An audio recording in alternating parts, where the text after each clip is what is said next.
Assalamualaikum warahmatullahi wabarakatuh. Selamat pagi anak-anak. Bagaimana kabarnya hari ini? Semoga semuanya selalu sehat ya.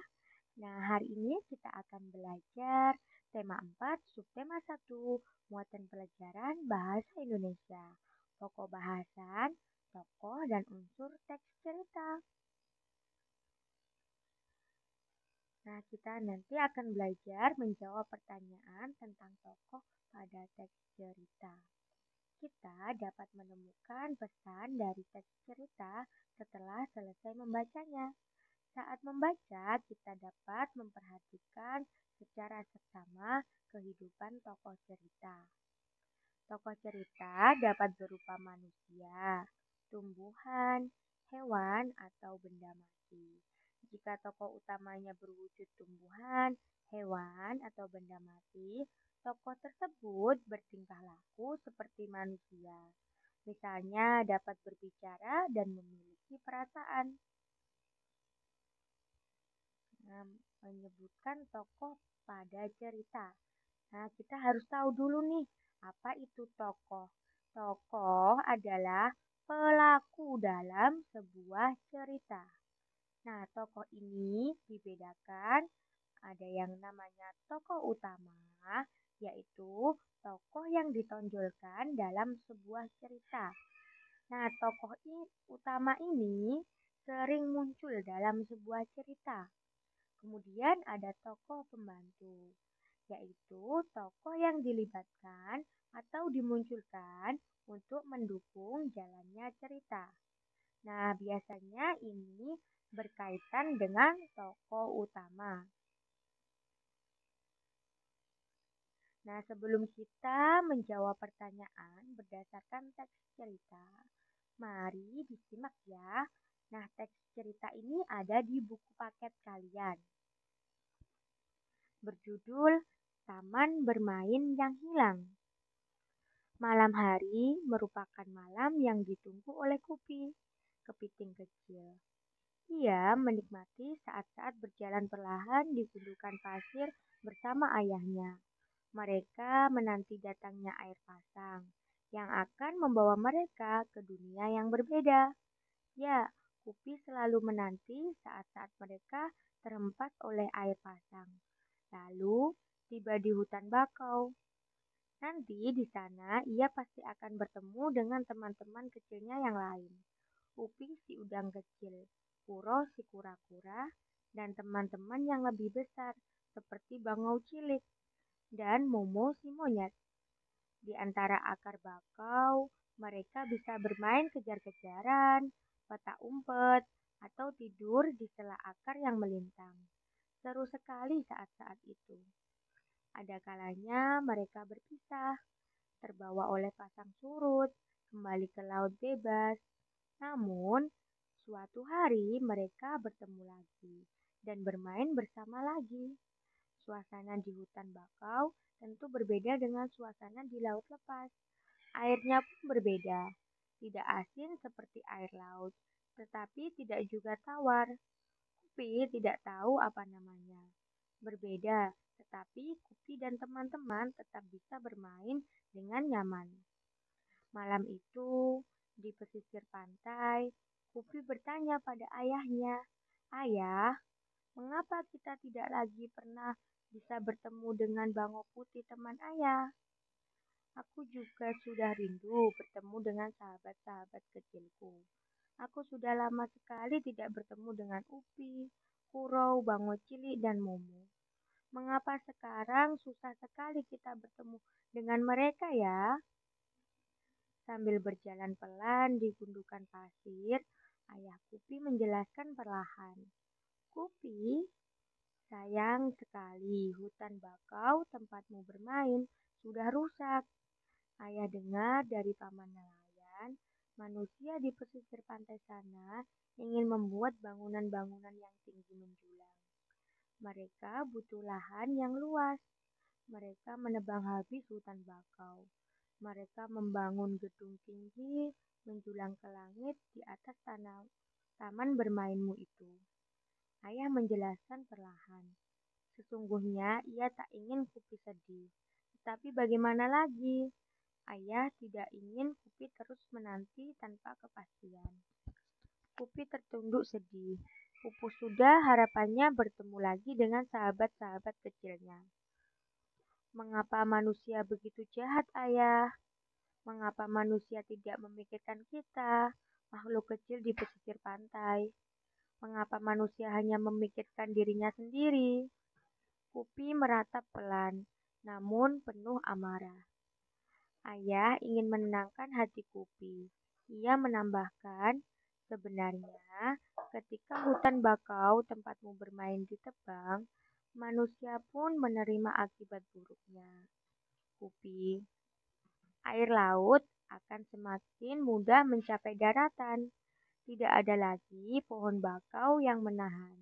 Lama-kelamaan, air tanah di sekitar pantai akan menjadi air asin. Manusia kan tidak bisa minum air asin, Kupi.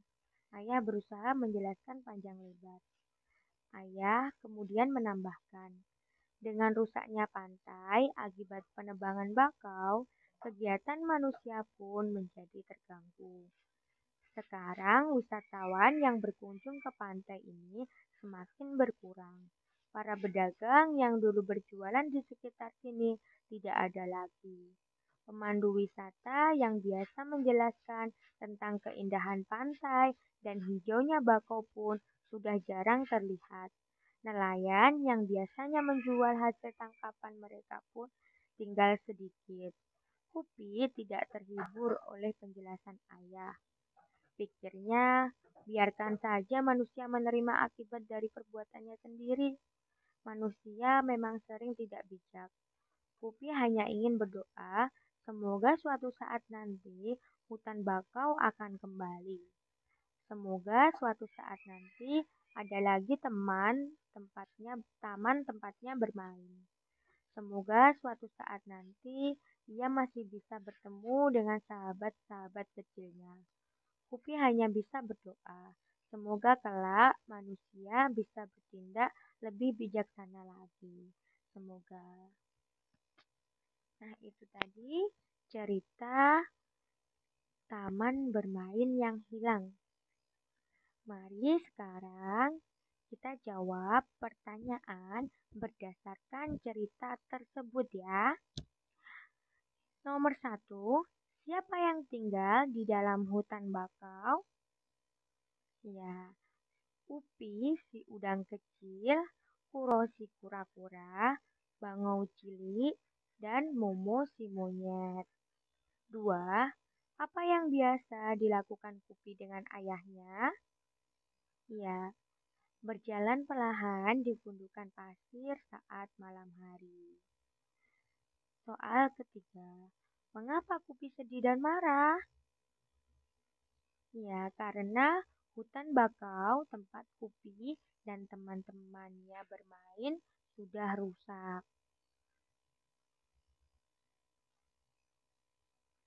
Nah, itu tadi menjawab pertanyaan berdasarkan teks cerita. Berikut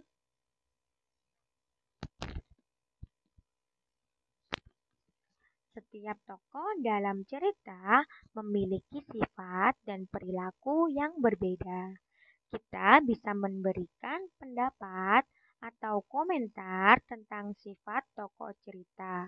Pendapat atau komentar bisa kita sampaikan secara lisan dan tertulis.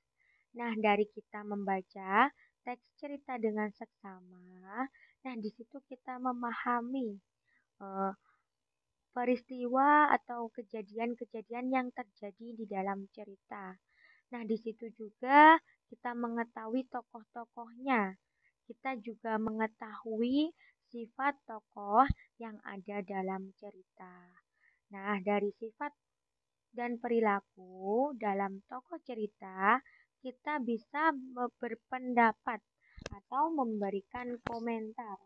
Namun, ketika kita memberikan komentar atau berpendapat, ada beberapa hal yang harus diperhatikan, yaitu komentar disampaikan dengan bahasa yang sopan. Kedua, komentar disampaikan dengan jelas. Ketiga, komentar disampaikan dengan alasan yang logis. Keempat, tidak menyinggung perasaan orang lain. Nah, karena setiap orang tentunya pasti mempunyai pendapat yang berbeda. Nah, masih dalam memberikan pendapat terhadap perilaku tokoh dari cerita yang dibaca. Nah, bagaimana nih eh, langkah-langkah kita agar kita bisa memberikan pendapat terhadap perilaku tokoh dari cerita?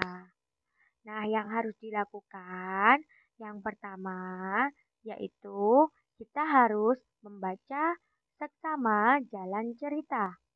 Yang kedua, kita harus memperhatikan perkataan dan perbuatan tokoh.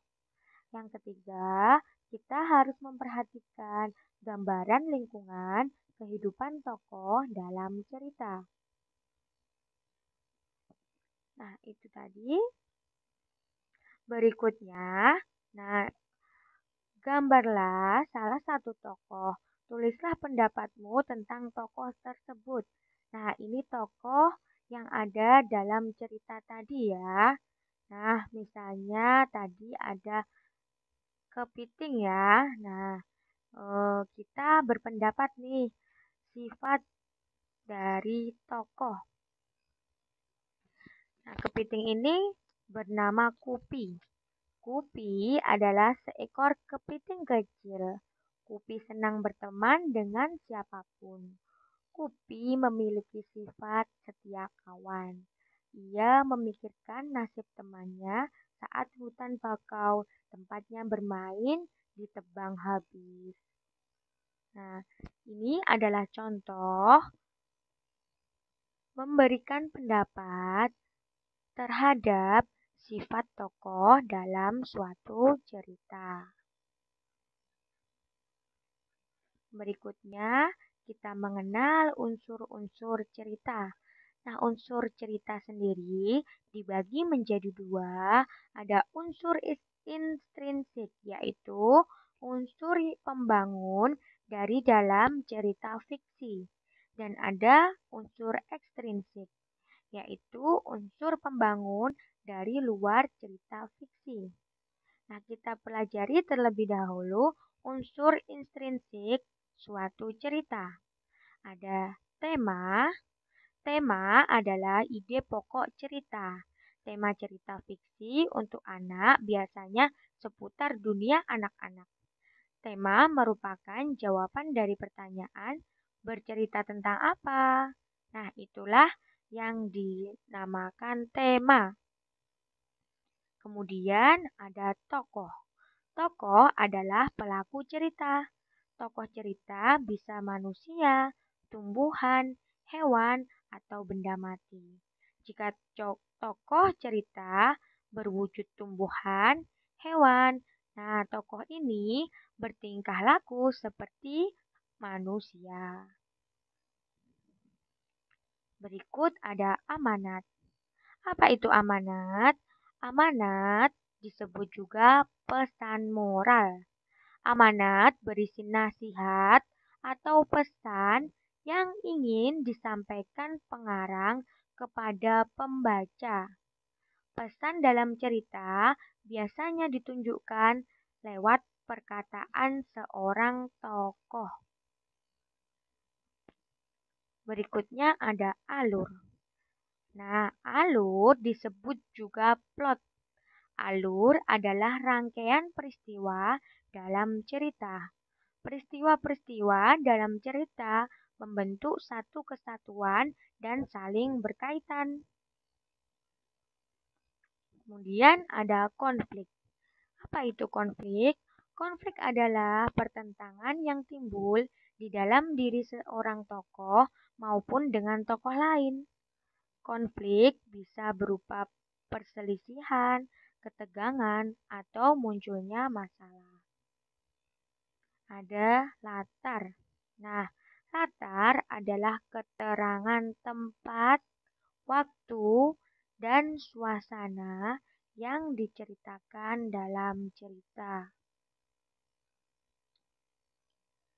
Nah, itu tadi unsur intrinsik dari cerita. Sekarang, bagaimana memberi pendapat tentang isi cerita? Nah, langkah-langkah memberikan pendapat dalam cerita yaitu A. Bacalah cerita dengan cermat. B. Carilah paragraf yang memuat permasalahan. C. Carilah penyebab awal munculnya permasalahan tersebut. D. Carilah juga bagaimana permasalahan dalam cerita tersebut diselesaikan. Nah, seperti itu contoh memberi pendapat tentang isi cerita. Alhamdulillah, pembelajaran kita hari ini cukup sampai di sini dulu. Semoga bermanfaat. Terima kasih. Wassalamualaikum warahmatullahi wabarakatuh.